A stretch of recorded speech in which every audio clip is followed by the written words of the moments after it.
Assalamu alaikum guys, I am Zanfar and today we will discuss about the relative configuration, DL configuration, and we also discuss about the Kohn rule to identify the stereochemistry of amino acids and sugars.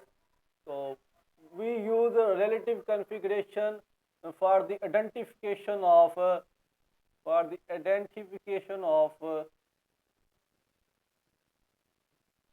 stereochemistry of stereochemistry of amino acids and sugars.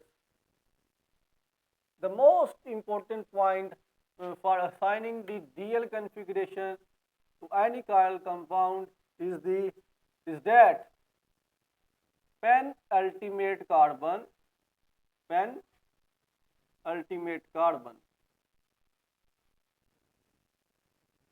What is the penultimate carbon?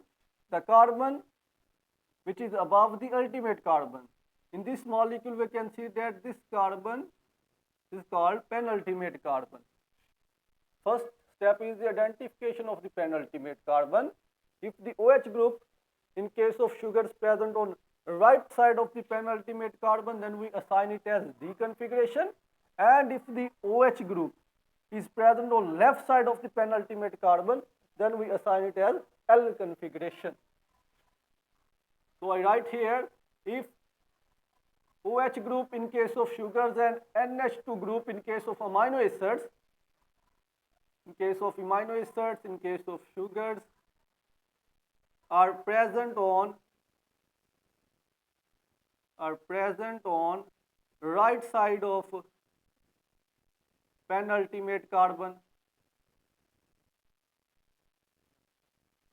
then we assign it as D configuration. If it is present on left side of the penultimate carbon, then we assign it as L configuration.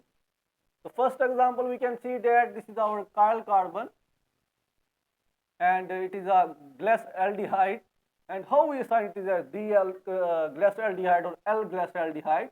So this carbon is our penultimate carbon, and the hydroxyl group, OH group, is present on right side of the penultimate carbon, so we called it as D glass aldehyde.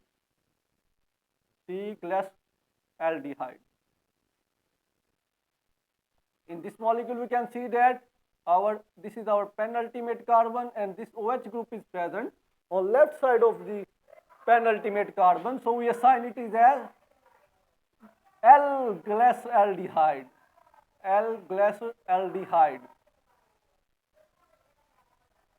In this molecule we can see that there are 4 chiral centers at present, but this is our penultimate carbon and our OH group is present on right side of the penultimate carbon, so it is our D glucose. In this molecule we can see that this is our penultimate carbon and our OH group is present on left side of the penultimate carbon, so it is our L glucose. In this molecule we can see that this is our penultimate carbon and our OH group is present on right side of the penultimate carbon, so we assign it as D-mannose. In this molecule we can see that this is our penultimate carbon, the carbon that is above the ultimate carbon. This is our ultimate carbon. Our OH group is present on left side of the penultimate carbon, so we assign it as L-mannose. It is our L-mannose. In this molecule we can see that our penultimate carbon is this carbon and our OH group is present on right side of the penultimate carbon, so it is our D-fructose. And in this molecule we can see that our penultimate carbon, this carbon is our penultimate carbon and our OH group is present on the left side, so it is our L-fructose. Can we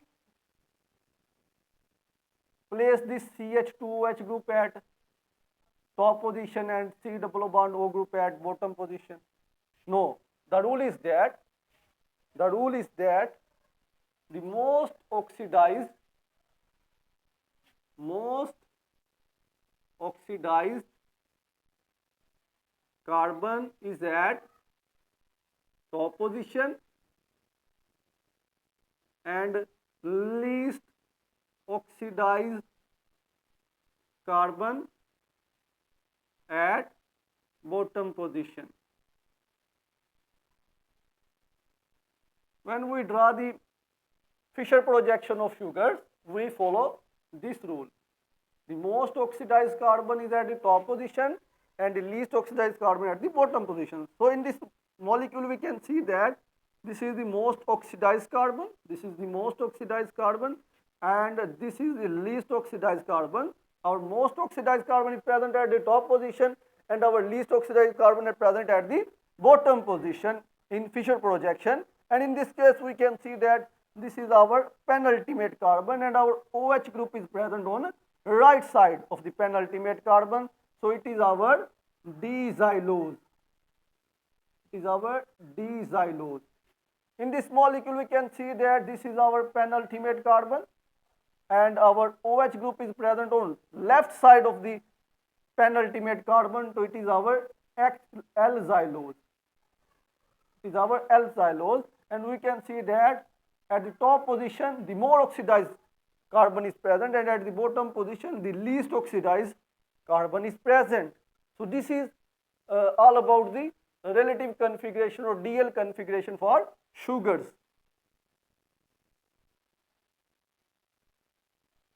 Next we see the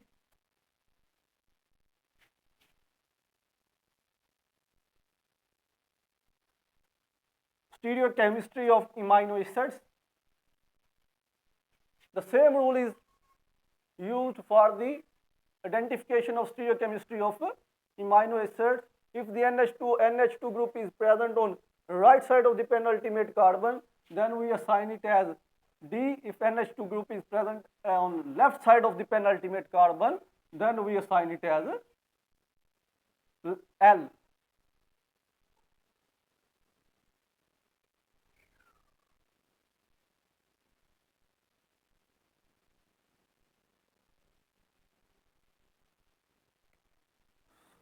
So this is a amino acid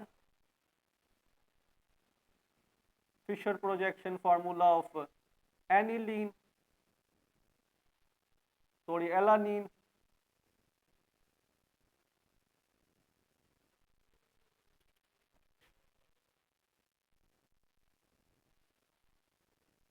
this is phenylalanine,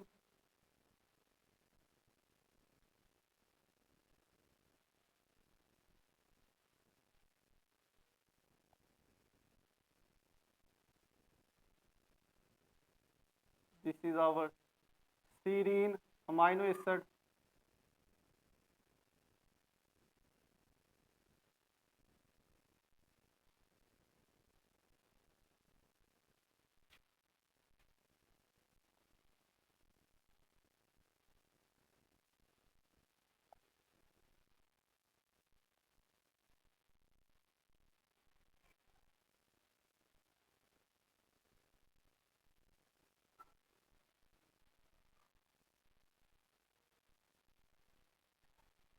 so these are all the amino acids. In first example, we can see that this is our penultimate carbon. The carbon that is above the ultimate carbon is called penultimate carbon. Our NH2 group is present on left side of the penultimate carbon, so it is our L-alanine. In this molecule, we can see that this is our penultimate carbon and our NH2 group is present on right side of the penultimate carbon, so it is our D-alanine. In this molecule, we can see that it is our penultimate carbon, chiral carbon, penultimate chiral carbon, and NH2 group is present on left side of the penultimate carbon. So it is our L-phenylalanine. In this molecule, we can see that it is our chiral penultimate carbon and our NH2 group is present on right side of the penultimate carbon. So it is our D-phenylalanine. D-phenylalanine. In this molecule, we can see that this is our chiral penultimate carbon. In this molecule, we can see that this is our penultimate chiral carbon. So our NH2 group is present on right side of the penultimate carbon. So it is our D-serine. D-serine. In this molecule, we can see that our NH2 group is present on left side of the penultimate carbon. So it is our L-serine.